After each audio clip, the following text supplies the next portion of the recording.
नारे सलवार।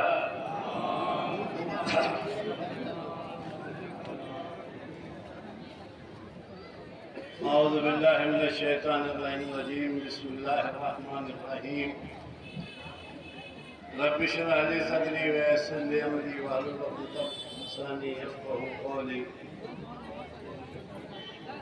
अल्हम्दुलिल्लाहि रब्बिल आलमीन। अस्सलातु वस्सलामु अला सय्यिदिल अंबिया वल मुरसलीन सय्यिदिना व नबियना व शफ़ीइ ज़ुनूबिना व मौलाना अबुल क़ासिम मुहम्मद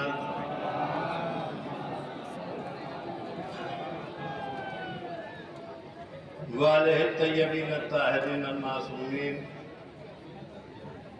अम्मा बअद फ़क़द क़ाल इमामुल मज़लूम शियती मा इन शरिबतुम मा अज़बिन फ़ज़कुरूनी। अज़ादाराना इमामुल मज़लूम, ये इतना बड़ा मजमा जो आज इस 72 ताबूत में जमा है और सामने आपके जिंदा निशान बनाया गया है और जिम्मेदार की तरफ से आप हज़रात ये ऐलान भी सुने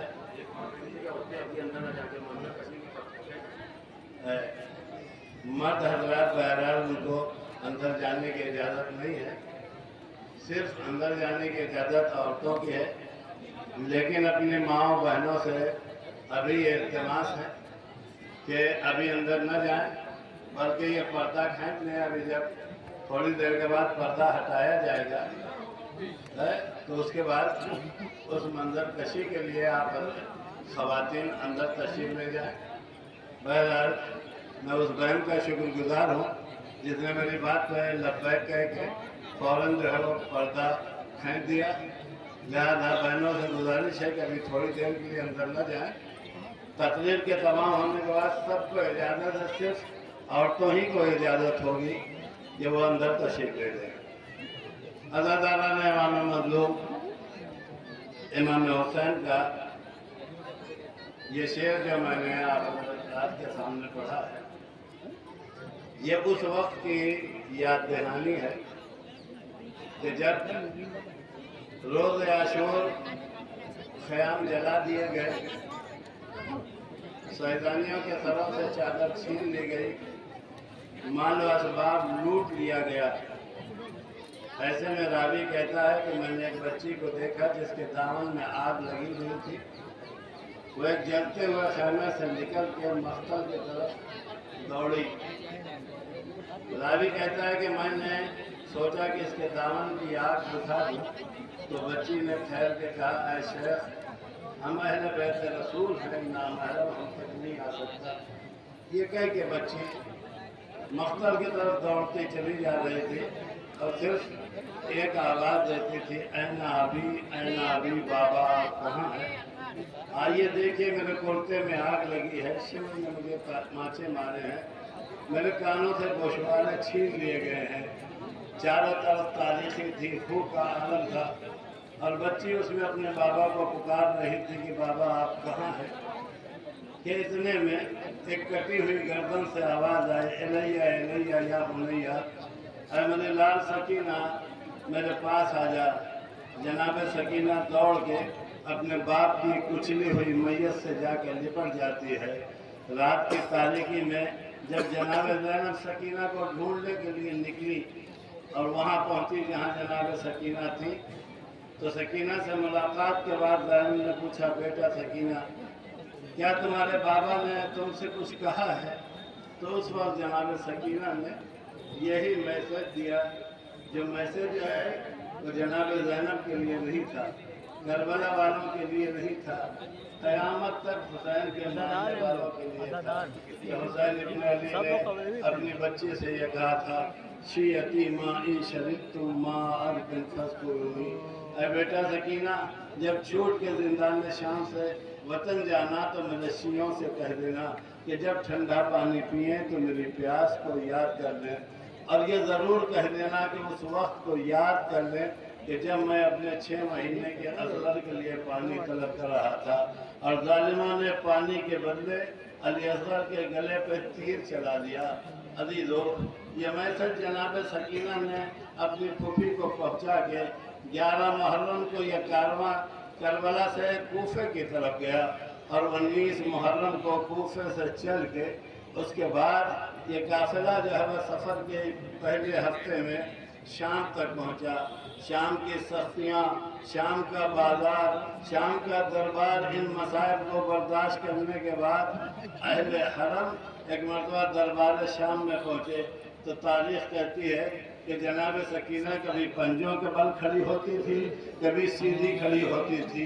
یزید نے پلٹ کے پوچھا، اے بچی تو یہ کیا کر رہی ہے؟ تو ایک مرتبہ جناب سکینہ نے اسے اشارے سے کچھ سمجھانے کی کوشش کیا تو روایت کہتی ہے کہ اس نے پلٹ کے کہا، کیا یہ بچی بولنا نہیں جانتی؟ تو سید سجاد نے زنجیر و بیڑی کو سنبھال کے کہا کہ میری بہن بولنا جانتی ہے، لیکن اے ظالم تیرے فوجیوں نے گلا اتنا کس کے باندھ دیا ہے کہ اس سے بولا نہیں جا رہا ہے۔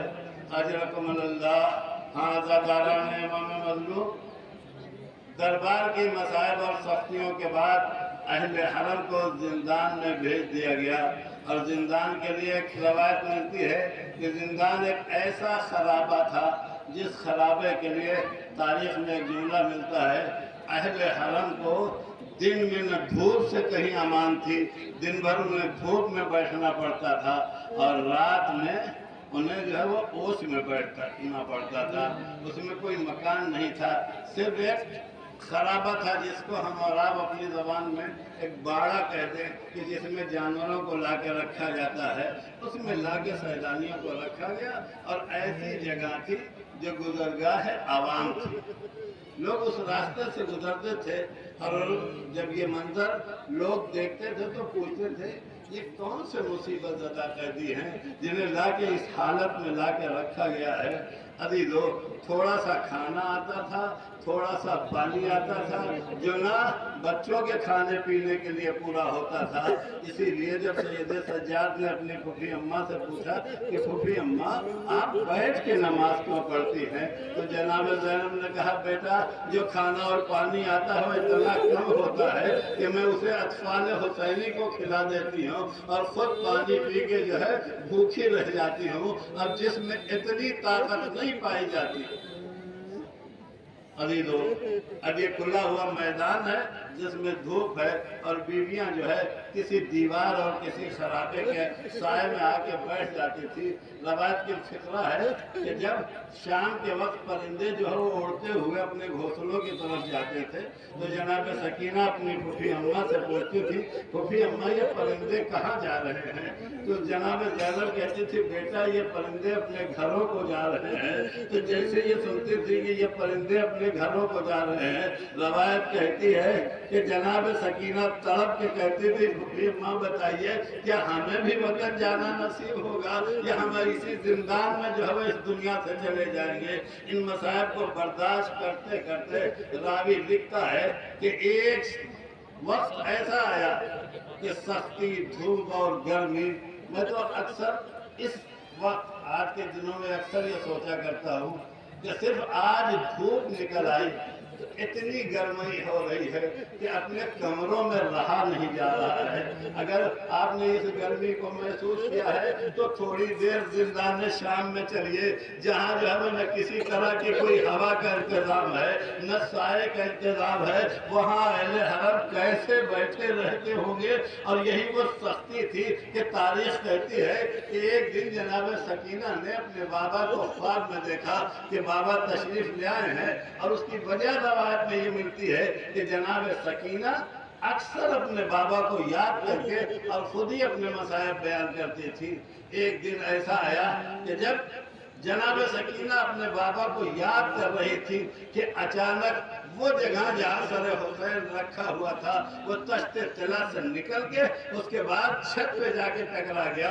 अब यजीद घबराया हुआ आया, कहा ये वजह क्या है, ये मौजूदा कैसे दिख रहा है। तो जाके उसके नौकर ने पता लगाया तो उसने कहा कि कैद खाने में बीवियां जो है वो रो रही है, वो हराम बरपा है, इसलिए कि एक बच्ची है जो अपने बाबा को याद करके बैठ कर रही है और फरियाद कर रही, बाबा अभी तो आप मेरे पास आए हुए थे, आप मुझे अपनी आगोश में लिए हुए थे, मेरे लबों का बोसा दे रहे थे, अभी तो ये बयान था सकीना का कि इमाम मजलूम तश्ते तिला में न रह पाए, हुसैन के सर जो है वो निकल के उसके बाद दरबार में इधर उधर जो है वो खुद ही टहलने लगा।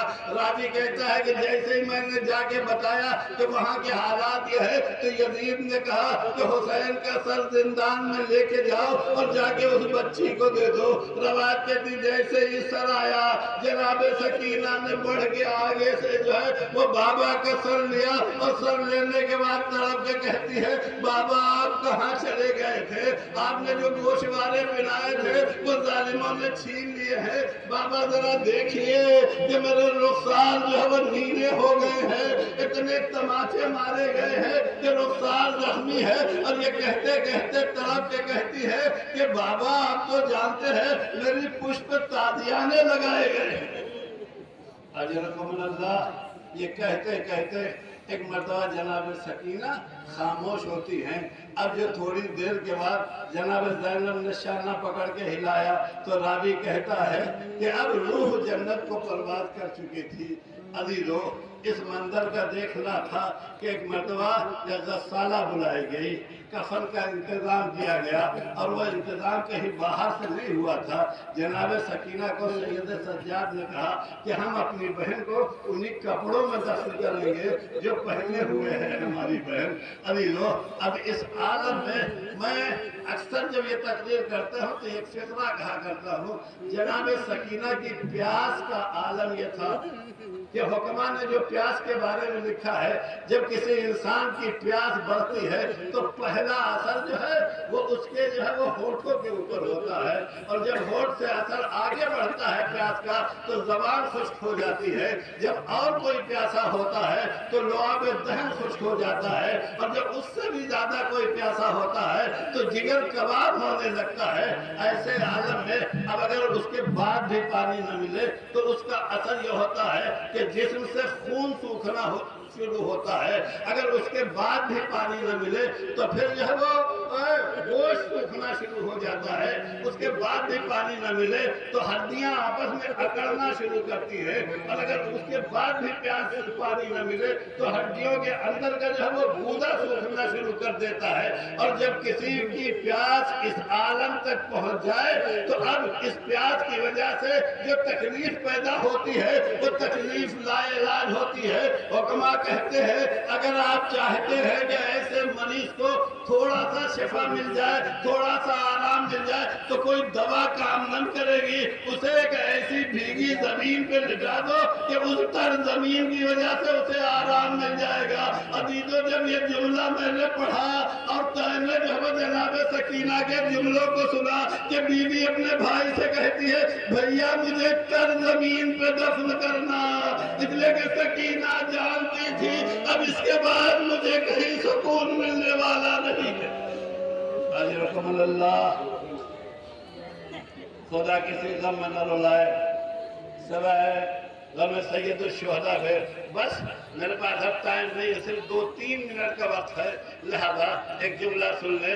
जनाब सकीना को गुस्ल दिया गया, कफन पहनाया गया, और कफन पहनाने के बाद अब जितने लोग कोई बहन अपने लगते हैं, हर भाई जो है जरा थोड़ी देर के लिए अपनी बहन को ख्याल में ले आए। सैयद सज्जाद के हाथों में हथकड़ियां है, पैरों में भेड़िया है, अब बहन की मैयत उठाए तो कैसे उठाए। एक मरतबा बीमार ने दोनों हाथों को फैला दिया और कहा फूफी अम्मा बहन की मैयत मेरे हाथों पर रख दे। और सैयद सज्जाद मैयत को लेकर जिंदा शाम की तरफ बढ़े। ये वही मंजर है जिसकी मंजर कशी की जा रही है। लेकिन अजीजों, जब कब्र के करीब पहुंचे क्या देखा तो हाथ नमूदार हुए, आवाज दी बाबा बेटा